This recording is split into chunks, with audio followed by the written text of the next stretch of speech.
Hi Sheena, kamusta ka na? Congrats nga pala.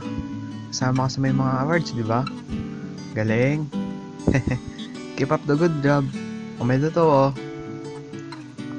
It's been 2 weeks simula nung huli tayo nagka-text.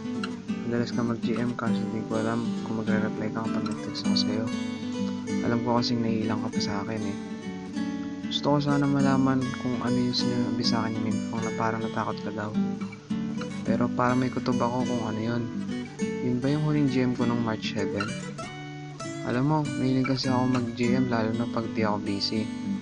Nakikinig ako sa radyo ng gabing yun. Tapos narinig ko, natuwa kasi ako dun sa nagsalita nun kaya nag-GM ako. Kung sakaling yun ang naging dahilan para matakot ka o ma-turn off sa akin, sorry po. Hindi ka ma-intention i-text yun sa'yo eh. Kasi GM lang talaga yun. Pero kung hindi yun yung naging dahilan at ayaw pa lang talaga sa akin, I can be your good friend naman po eh. Masyado po kasi ako natutuwa sa'yo. Kasi ang cute mo. But I'm not just physically attracted sa'yo. May mga bagay ka kasi na hilig ko din eh. Lalo na sa mythology. Adik na adik ako sa mga books na about mythology. I admit na sobra ako nalungkot nang sinabi mo hanggang friends lang tayo. Hindi naman po ako totally nag-assume na maging tayo agad. Pero dapat kahit konti nakilala mo po ako. Kung nahihiya ka, gatnan din naman po ako eh. Sa'yo lang ako naglakas loob ng mga harana. Pero pansin ko, di mo yun nagustuhan kasi busy ka that time. Kaya, sorry po. Humingi ako ng second chance sa'yo para makilala mo ako. Tsaka pagka-text mo ako, napansin ko lang na di ka nagtatanong sa akin.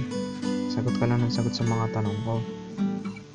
Natatawa ako sa sarili ko eh. Alam mo ba nagkulong pa ako sa kotse para lang mag-record? Pero ayos lang. Para sa'yo naman eh. Maraming salamat at kahit paano papasaya mo ako. Napapangiti nga po ako pag naalala kita eh. Makita lang kita kompleto na araw ko. Pag may problema ka at walang makausap, text mo lang po ako ha. O di kaya kapag may kailangan ka. Lagi naman ako may load eh. Mag-ingat ka po palagi. Continue for being cute and intelligent. Sana pag college na ako, makita kita ulit. Sorry po sa lahat ng mga bagay na ginawa ko na di mo nagustuhan. Let's be friends po ha. Please.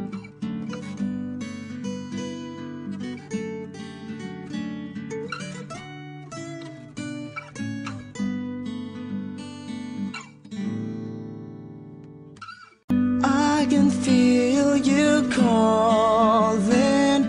There's no place that I'd rather be.